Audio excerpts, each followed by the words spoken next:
Masayang araw po mga ka-PL nang dahil po sa kapabayaan ng Gatchalian Black o dating Tito Soto Black, mga kababayan, sa problema ng flood control project na ang tagal ho nilang tinulugan. Hindi po nila pinagana ang Blue Ribbon Committee para man lang sana matuldukan na at malutas na ang problema sa flood control na yan, kung saan naroon din po ang magkapatid na tulpo na trending lagi ngayon sa social media, mga kababayan.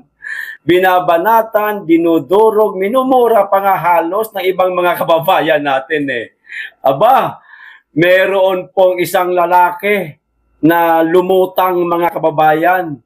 Kung di ako nagkakamali, dating empleyado po ito ni Senator Raffy Tulfo, mga kababayan, sa Wanted sa Radyo. Di ba, programa nila sa Wanted sa Radyo, mga kababayan. Lumantad, galit na galit po kay Raffy Tulfo. Ikinahihiya po si Raffy Tulfo, mga kababayan. Tinawag pang walang ya. Naku po, grabe talaga itong mamang ito, napakatapang. Ito ho, video, panoorin natin, mga kababayan.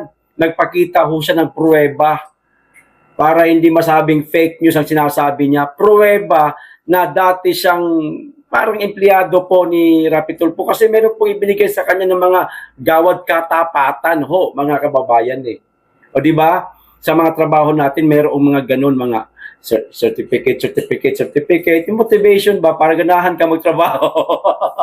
Natural man yan, di ba, mga kababayan? O eto ho yung video. Panoorin po natin ang galit ni Kuya, mga kababayan. O eto na.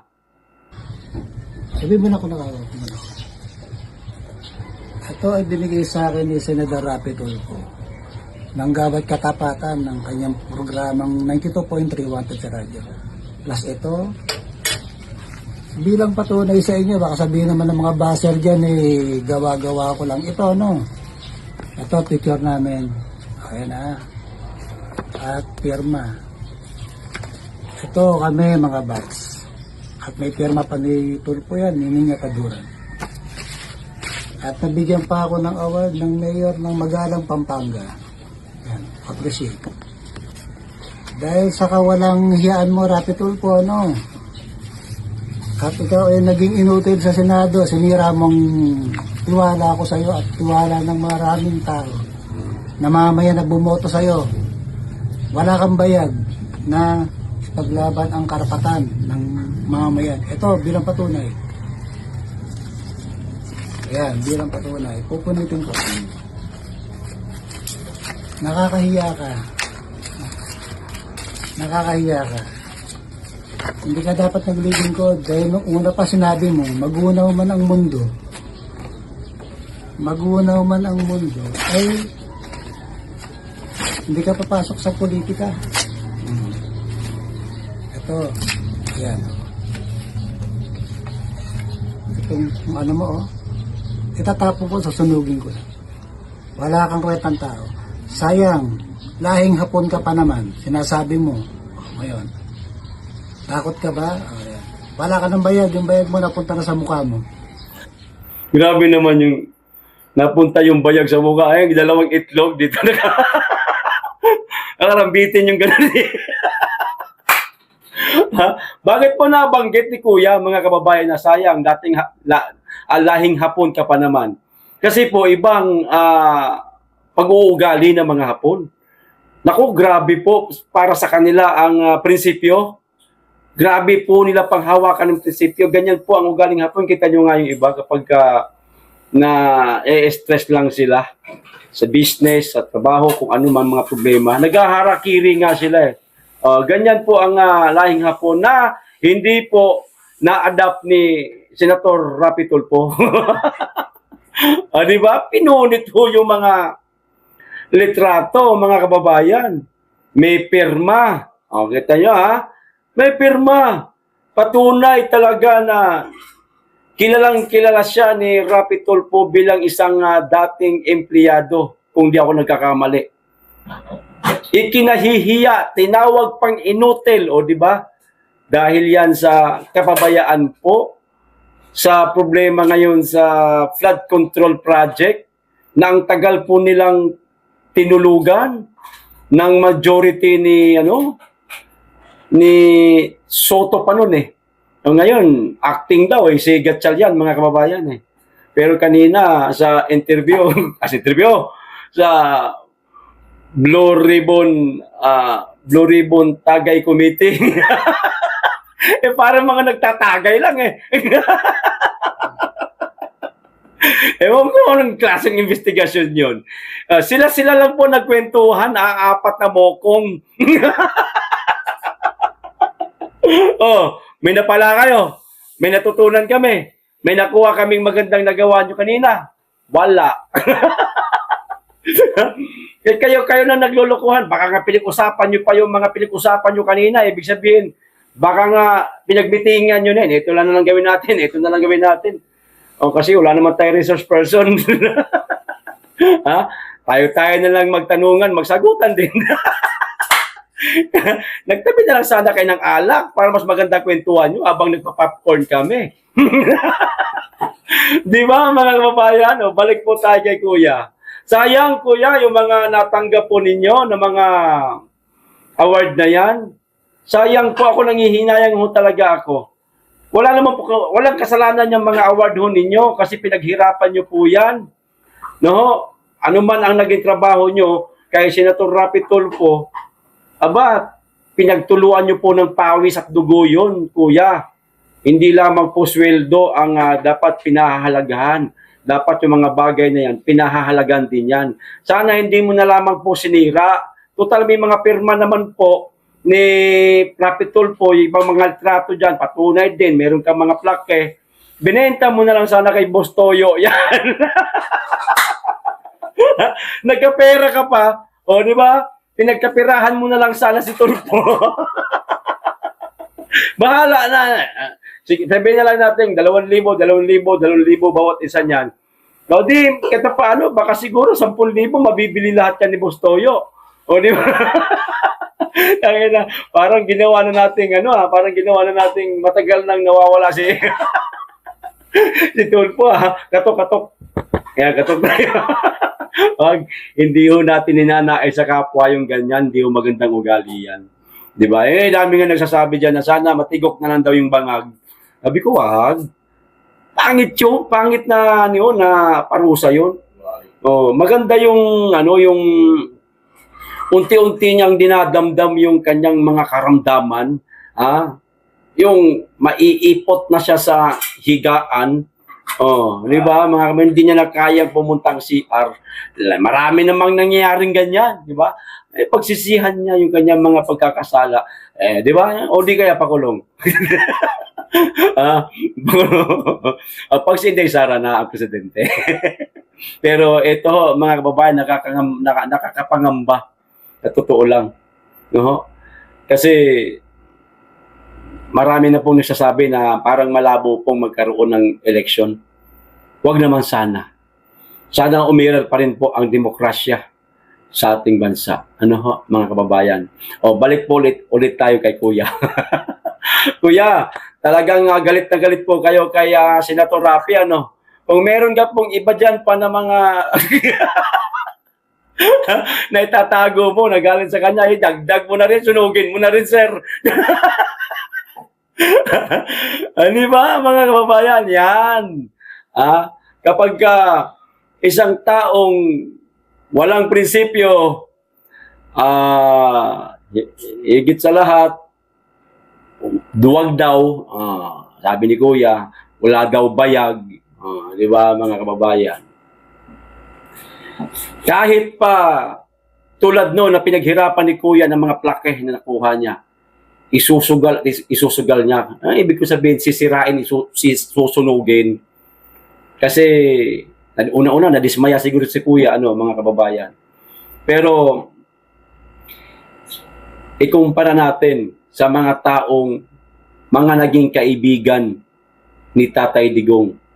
Di ba, mga kababayan? Hindi siya iniiwan. Maliban na lamang sa mga ganid sa ganito. Oh. Ayun, yung iba nagpa-appoint. Walang prinsipyo yung mga kababayan eh. Pero karamihan hindi siya iniiwan kasi mabuting tao. Di ba? O ito pa, isang balita mga kababayan, na-interview po si Rapi Tulfo. Pagkatapos po ng kanilang Blue Ribbon tagay session kanina, na-interview ho siya. Ay, hindi pala si Rapi Tulfo, sorry. Si Erwin Tulfo. Ayan, pasensya naman po, nagkakamali kasi magkahubig po sila eh. Para silang pinagbiyak na itlog. Itlog ng aso. So ngayon, mga kababayan, natanong po itong si Rapi Tulfo. Rapi Tulfo na naman. Erwin Tulfo yan. Kasi kanina si Rapi eh. Ngayon si Erwin naman. Erwin Tulfo. Ayan. Ng media, tinanong siya ng media na, Sir, ano pong masasabi? Itong media, din to, sinasabong din, mahilig dito manabong eh, no? Pero, di ba, ngayon sabing ganun, Sir, ano pong masasabi ninyo kasi di ba sinabi nyo na ang 18 Marines nasa opisina ni Senator Robin Padilla. Meron pong ginawang video si Senator Robin Padilla at pinakita niya yung kwarto niya yung opisina niya na wala doon yung 18 Marines. Parang sinupalpal ba ang ibig sabihin ng reporter. Hindi niya lang sinabing gano'n na parang sinupalpal po kayo ni Senator Robin Padilla kasi kung ako yung yan yung reporter, ganun po ang itatanong ko. Ayan. Di ba? Ito ho, naging sagot niya mga kababayan. Malambot pa sa bulak. Iniliko niya po yung, sinagot niya na ng konti, tapos hindi niya na sinigundahan, lumiko, nag-change topic. Mga kababayan, hindi niya kayang banatan si Senator Robin Padilla eh. Samantalang si SP Alan, dinurog niya sa press con niya, mga kababayan. Di ba?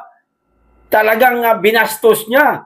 Hindi niya na ginalang Senate President of the Philippines yan, mga kababayan. Under lang siya. Presidente nga ng Senado. Under lang siya, pero kung makapagsalita siya kay SP, ganun, SP Cayetano, ganun na lang. Pero kay Robin Padilla, malambot pa po sa marshmallow. Natakot, mga kababayan. Ito yung video, panoorin po natin, Sabi ko na sa inyo tigre ka man, meron ka pa rin katatakutan. Tandaan mo yan. Sir, reaction lang doon sa pinakita ni Senator Robin na sabi niyo raw nagpa-press con siya sa opisina pero naglabas siya ng video na wala rin yung mga 18 bodyguards. Nandoon po sa social media. Oo nga po, pero Nandoon po siya sa kabina para nakita ko po live kanina. pero naglabas siya sa social media na pinakita niya yung kwarto niya na wala doon yung ano. Isa po sila nagpa-press ko. Sabi po dito sa ating attendance, pumasok po silang 18 rito. At ang sabi po nila, papunta po sila sa office ni Senator Robin and mga staff po ni Senator Robin ang tumulong po sa kanya. Base po dun sa report ng kuan ng mga dyan sa baba kanina sa lobby. So, ewan ko saan po sila nag-press con, pero siya po yung tinuturo nila na bisita po siya. Bisita sila ni Senator Robin. Hindi po ba pambabastos ni Senator Robin yung ginawa niya sa imbitado ang 18 soldiers tapos May karapatan po siya kasi bisita. Yung sa amin naman po kasi, ang nangyari po doon, it was just a meeting. Hindi naman po talaga hearing kasi hindi pa po nagko-convene yung Blue Ribbon. Kailangan po muna talagang, ang tamang proseso, na-appoint po ako chairman, vice chairman, kailangan po namin mag-appoint sa floor magbibigay po sila ng mga representatives po nila sa amin. Wala pa po yun eh. So doon po yung pinagkaiba yung hearing-hearingan po nila the other day or last week versus dito sa ngayon. Ngayon po hindi namin tinawag na hearing, ito meeting lang po ito kasi hindi pa talaga na-organize. It was just an organizational meeting kanina, consultative meeting. Kaya hindi po sila umapir yung Marines, hindi po namin makasuhan dahil it was just an invitation. It's not formal yet eh. Sa susunod po, pag na-organize na po at pinadalhan namin sila ng invitation, hindi po sila dumating. Pangalawa po, tatanungin namin bakit dahil kung hindi, mai-issuean po sila ng subpoena. Pag hindi pa sila dumating sa Wednesday. Hindi po, kailangan po muna i-organize yung Blue Ribbon. Kasi hindi po sila talaga organize. Wala po silang mga miyembro. Kailangan po namin ng 4 sa minority. Composition po yan, 17 wala pa po silang binibigay.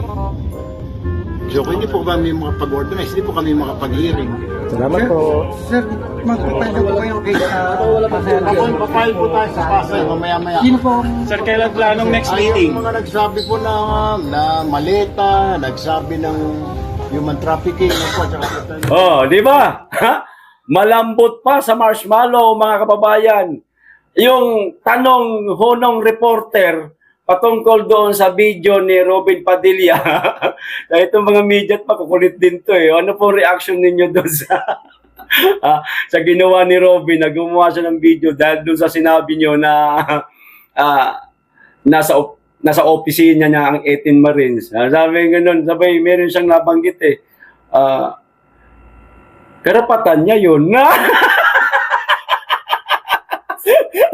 Pero kung SP Cayetano yon, mga kababayan, mali yun! Hindi pwedeng ganun ginawa niya na yun. Dapat sinabi niya na pumunta doon sa hearing, pero hinold niya sa opisina niya. Maaring ganun po ang sasabihin niyan. Robin Padilla yan eh. Kilala natin yan eh. Kahit pa sabihin natin nagbalik Islam na yan at isa ng taong mananampalataya, tandaan nyo. Ang Muslim, napaka mananampalataya pero kilala na magaling makipagdigma. Lumambot.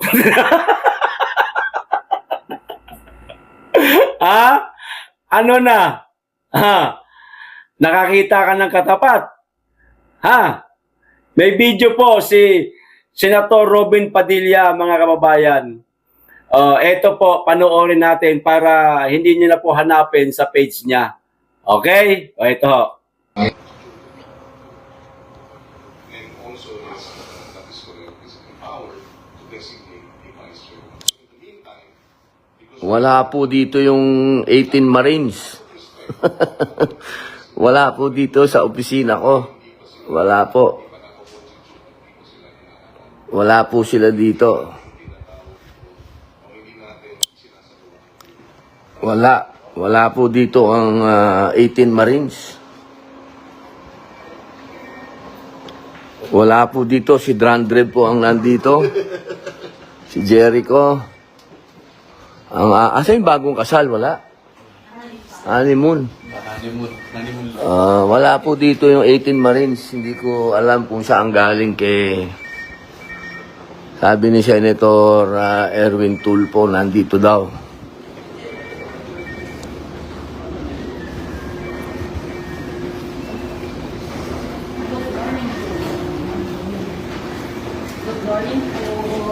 Good morning po.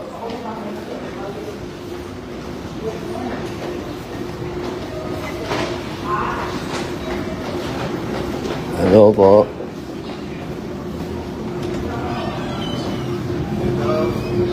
Tol, morning Tol.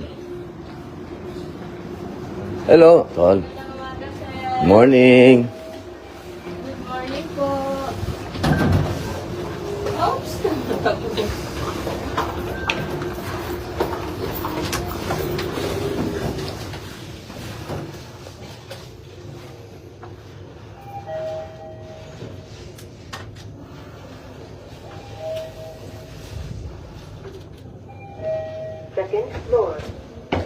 Second floor po.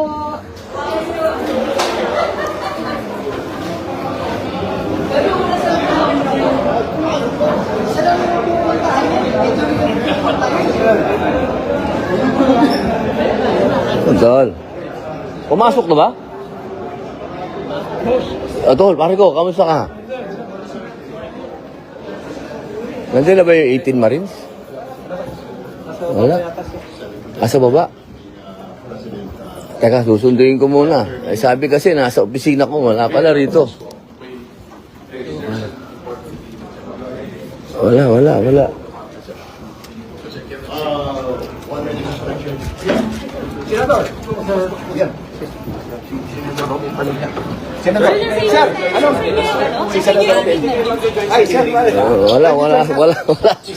Wala sa opisina ko, wala. Paraanin niyo po ako.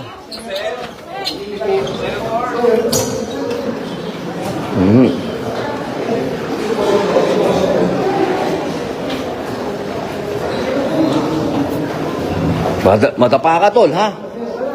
Oo, hindi naman tayo, relax, tol, relax, baka... Kala namin, ate na kayo doon, sir, eh. Hindi, nandito kasi yung 18 Marines. Masala kayo doon, sir.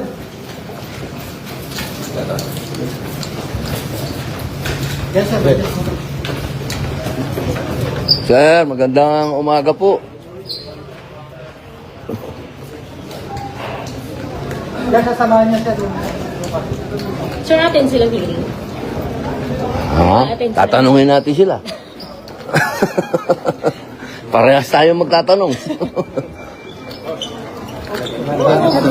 Okay, makikiraan po. Mga tol.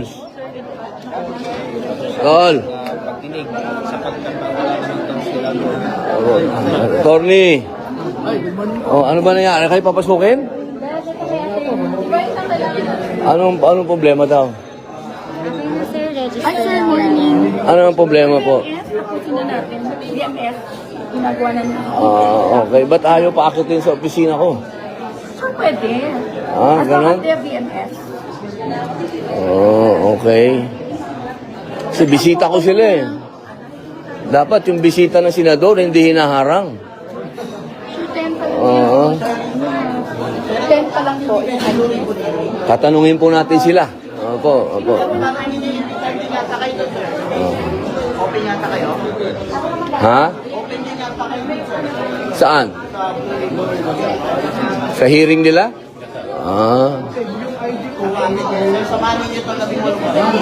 Kasamahan ko na lang sila kung ano plano nila.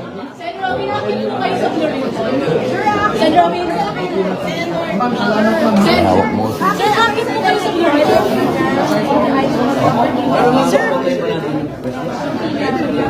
O doon na lang po tayo sa opisina ko. Sir, akit po kayo sa hearing.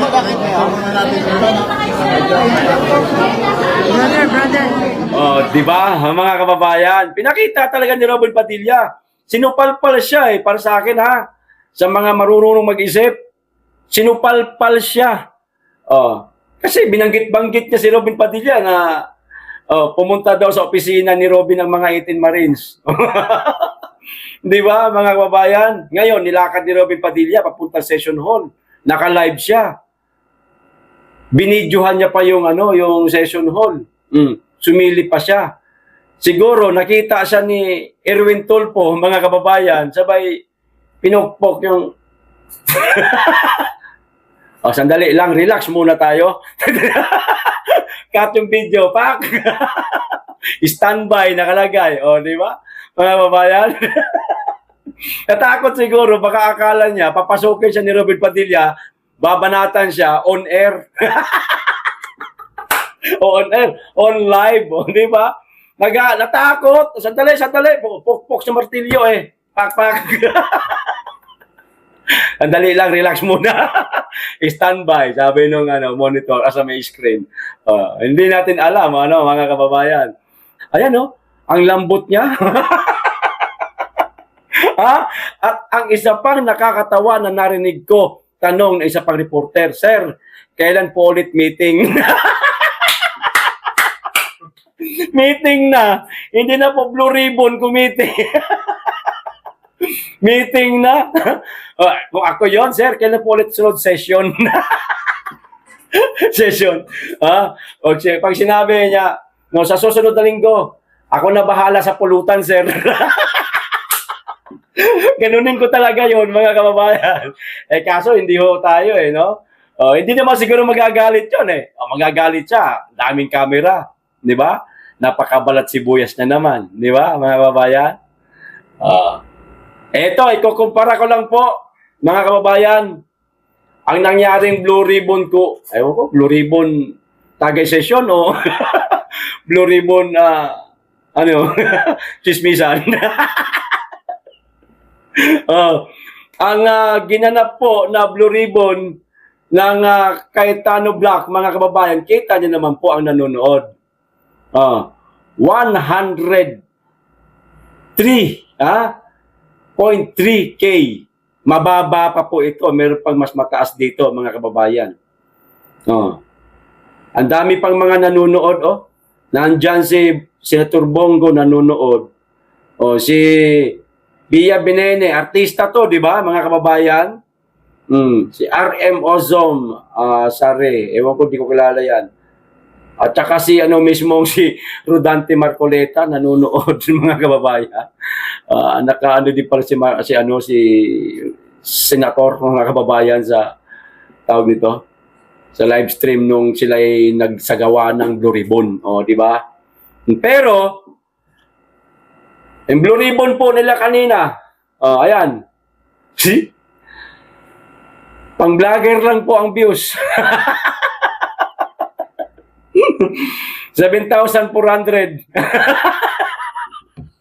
Walang naniniwala. Anak na to siya. Walang interesado sa committee tagay session ninyo. Blue Ribbon tagay session. O sige, ayusin na natin. Blue Ribbon, ano daw yun? Blue Ribbon, nakalimutan ko na tuloy. Basta yun na yun, sinabi nila. Para baka mamaya sabihin nila, binabastos natin yung Blue Ribbon. Ang isang Blue Ribbon, matino yun. Yung kanina, Blue Ribbon meeting, parang ganun. Meeting lang daw yun, mga kababayan 7,000 lang po ang nanonood. Ang layo ho ng diferensya. Mas marami pong interesado sa Blue Ribbon nila Senator Alan Peter Cayetano. Kasi sigurado ho sila na lehitimo ang mga resource person tulad po ng 18 ex-Marines. 18 ex-Marines pa rin nakasalain ko tawag sa kanila. Pasensya na, wala naman sigurong kaso yan. Diba, mga kababayan? Yan, ang layo ho ng diferensya. Ito pa isa na ibibigay ko pa ho sa inyo, mga kababayan. Ito kwento lang po sa akin to. Hindi po ako sigurado dito, mga kababayan. Meron di umanong isang malaking religious group na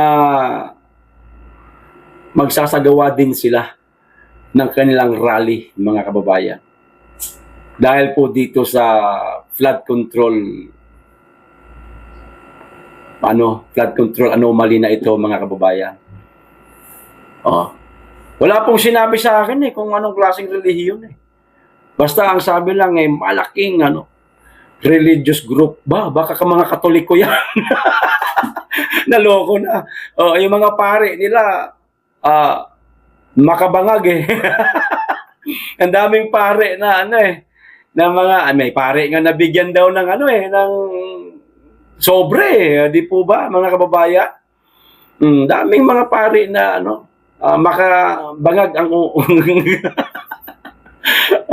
tapos yung kanilang mga parokyano magsasagawa ng rally. Mali mo kasi malaki daw kung di ako nagkakamali, Katoliko ang malaki, mga kababayan, na relihiyon sa Pilipinas. Kung di ako nagkakamali, sinundan po ng Islam. Ayan. Sunod na yung ibang mga relihiyon dyan. Hindi po ba?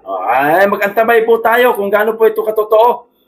Kung totoo, makibalita tayo. Kung hindi, wala tayong mababalitaan, mga kababayan. Okay, ito pa, dagdag ko. May kumakalat ngayon na video sa social media, mga video, picture, ayan, picture. Sa social media, mga kababayan, ayan, oh. Si Papa John Vic, mga kababayan, nakabenda yung kamay, pinakita niya. Tapos parang may, ewan ko, ang stain, parang may mancha sa dito eh. Ano ba yan? May sugat ba yan? O hindi natin alam kung ano yan. May benta kasi, ano ho. Natin alam, baka napila ito, mga kababayan. Baka ito yung nagkatulakan sa Senado with versus Senator Robin Padilla. Baka relo to, mga kababayan, baka relo, no? Siyempre, tulakan na yan, mapapansin mo pa bang relo yung relo mahahawakan mo, eh, basta ikaw, gusto mo tulakan na kayo eh. Inunahan kayo ng tulak, eh di sundan mo ng tulak. Ayan. Ewan ko lang kung gaano din katotoo yan. Baka AI lang rin to, mga kababayan, sa palagay nyo. AI kaya ito o totoo ito, mga kababayan. Pinakita o ginano, no? Aray siya eh. Kung totoo man ito, mga kababayan, walang binatpat sa isang Robin Padilla, ang maskuladong mama. Kung di ako nagkakamali, mas mataas pa yata ito kay Robin Padilla eh. At ang laking katawan nito, kita nyo naman, bulky. Talagang kita mo yung nag-gym ng heavy, tapos bulking ang diet niya. Ang laki mama eh. Maskulado eh. Eh si Robin, slim lang. Talsik siya. Ha? Kung totoo man itong pilay na ito, ano ba ito? Nasugat ba ito? Di. Nakatikim siya. Harang-harang kay. O, di ba? Kung totoo man ito, mga babayan. O, siguro, nabalitaan ni Erwin, ayun, kanina, malambot pa sa bulak. Ang daming upo. Kasi po, hindi mo ang cute eh. Hindi po. Walang iya. Naka-John Vic na tayo, nakabalik pa tayo kay Erwin. Hindi kasi, idol ko ngayon si Erwin, mga kababayan. Idol ko Idol! Grabe ka ha. Ang lupit mo ha. First timer ka pa lang na senador, ang lupit mo na magpa-trending sa sarili mo. Gumawa ka lang na kabalbalan, o ayan, trending ka. Dagdagan mo pa. Gusto namin, bukas na. Grabe ka, idol ha. Pero okay lang yan. Tuloy lang ang laban. Di baling marami kang basher ngayon. Tuloy lang ang laban. Pag Inday Sara na, pag Inday Sara ka rin. Balimbing talaga. Duterte dati yan eh. Akala natin may prinsipyo. Tapos, ayan, Marcos. Pag isa Inday na, nako, baka mag-Inday yan. Nako, mga kababayan, pagtabuyan nyo ha. Pagtabuyan nyo. Huwag nyong tanggapin, mga kababayan. Okay, hanggang dito lang. Maraming salamat. Mag-iingat kayo lagi at higit sa lahat, mahalin po natin ang Pilipinas.